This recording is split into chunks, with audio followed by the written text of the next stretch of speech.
2026 జనవరి 3, 4, 5 తేదీల్లో గుంటూరులో ఆంధ్ర సారస్వత పరిషత్ ఆధ్వర్యంలో జరిగే 3వ ప్రపంచ తెలుగు మహాసభలను జయప్రదం చేయండి. రండి, తెలుగువాడి ఘనతను, తెలుగు భాష గొప్పతనాన్ని ప్రపంచానికి చాటి చెబుదాం. 3వ ప్రపంచ తెలుగు మహాసభలను నెంబర్ 1 ఓటీటీలో ఉచితంగా వీక్షించండి. నెంబర్ 1 ఓటీటీకి ఎటువంటి చందా చెల్లించకుండా నెంబర్ 1 ఓటీటీను ప్లేస్టోర్ లేదా యాప్ స్టోర్ నుంచి మీరు డౌన్లోడ్ చేసుకుని మా ప్రసారాలు ఉచితంగా వీక్షించవచ్చు. ప్రకటనల కొరకు సంప్రదించాల్సిన ఫోన్ నెంబర్ 7893935555. నమస్తే. సామాన్యుడి చేతిలో సామాజిక అస్త్రం నెంబర్ 1 న్యూస్కి స్వాగతం. నేను రవీంద్ర. తిరుమల తిరుపతి దేవస్థానం వెంకటేశ్వర స్వామి సన్నిధిలో ఎన్ని అక్రమాలు జరుగుతున్నాయి అంటే ఈ టాపిక్పై మళ్ళీ ఎనాలిసిస్ చేయాల్సి వస్తుందని నేనైతే భావించలే. అంటే ఒక స్కామ్ గురించి ఎంత దారుణమైనటువంటి పరిస్థితి అనాలంటే, కనీసం వారు ఎవరైతే అక్రమాలు చేస్తున్నారో, అవినీతికి పాల్పడుతున్నారో కనీసం విచక్షణ కూడా లేదు. మనం టెంపుల్ సిటీలో ఉన్నాం. ఇక్కడ ఉన్నటువంటి పుణ్యక్షేత్రంలో మనం తప్పు చేయకూడదు అనే భావన కూడా, ఆలోచన లేకుండా కోట్లాది రూపాయలకు అక్రమాలు. మరొక స్కామ్ బయటపడింది. సాలువాల్ స్కామ్, పరకామణి, కల్తీ నెయ్యి, పట్టు చీరల స్కామ్ అన్నీ అయిపోయినాయి.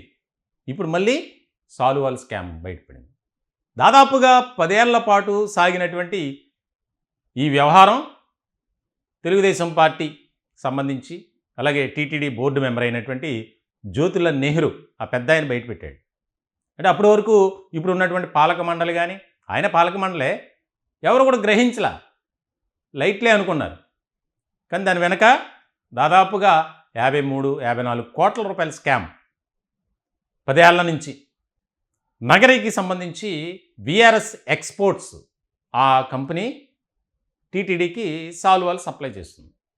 దాదాపుగా బయట మార్కెట్ వాల్యూ చూస్తే కనుక 100-200 నుంచి 300 లోపే, అంతే రేంజ్. అక్కడ మాత్రం రికార్డ్స్లో మాత్రం పట్టు సాలువా ఒకదానికి 1400 రూపాయలు.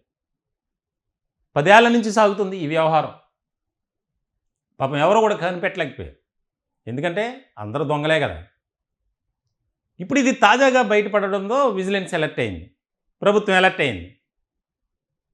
సాలువాలు వచ్చినటువంటి విఐపీలకు ఆశీర్వచనాల తర్వాత వారిని సత్కరించడం అనేది జరుగుతుంది, చిన్న మెమెంటోనో ఏదో ఒకటి ఇచ్చి.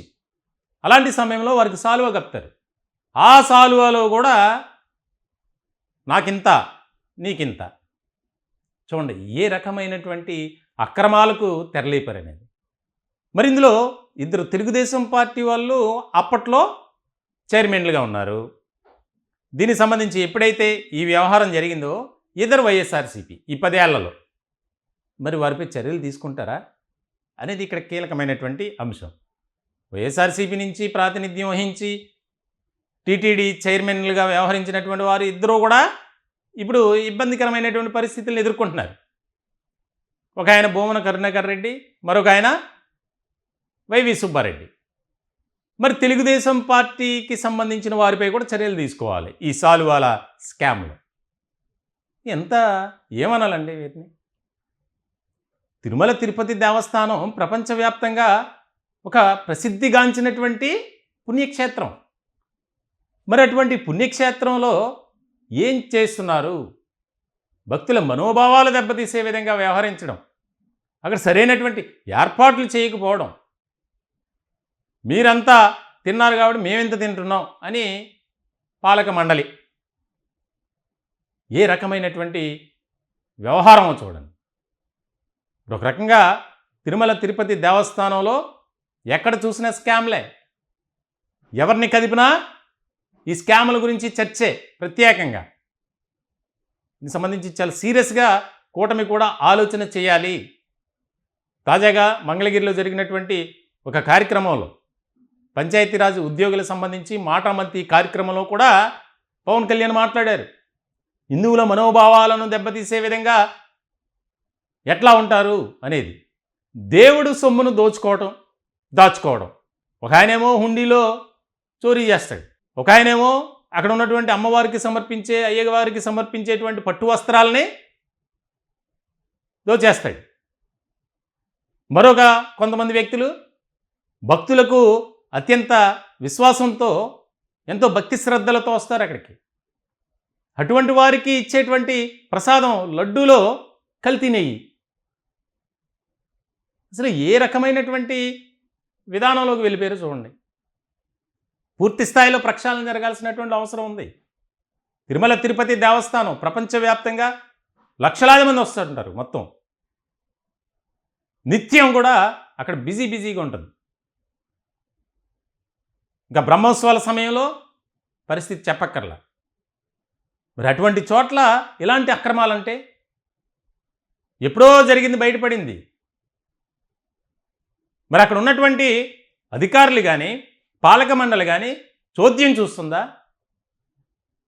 ఇది మా మాట కాదు, హిందువుల మనోభావాల గురించి మేము మాట్లాడుతున్నాం. మరి ప్రశ్నిస్తున్నారు, అదే అంశాన్ని తీసుకొస్తున్నాం. కూటమి ప్రభుత్వం వైఎస్ఆర్సీపీలో జరిగినటువంటి అవినీతి అక్రమాలపై ఫోకస్ పెట్టింది. శుభ పరిణామమే. అనేక మంది దొంగలను పట్టుకుంటుంది. సూపర్. మరి దేవుడు చాటున పుణ్యక్షేత్రమైనటువంటి తిరుమల తిరుపతి దేవస్థానంలో మీరు చేసేది ఏంటి? ఏదో తూతు మంత్రంగా కేసులు నమోదు చేయటమో, దానికి సంబంధించి ఎవరో ఒకళ్ళిద్దరిని అరెస్ట్ చేయటమో కాదు. దీనికి సంబంధించి పూర్తి స్థాయిలో సమగ్రంగా విచారణ చేయాలి. 2015 నుంచి ఈ అక్రమాలు ఎవరు కూడా ఇప్పటివరకు ప్రశ్నించలా. టీటీడీ పాలక మండలి సభ్యుడిగా ఉన్నటువంటి జ్యోతుల్ నెహ్రూ ఆయన గుర్తించారు.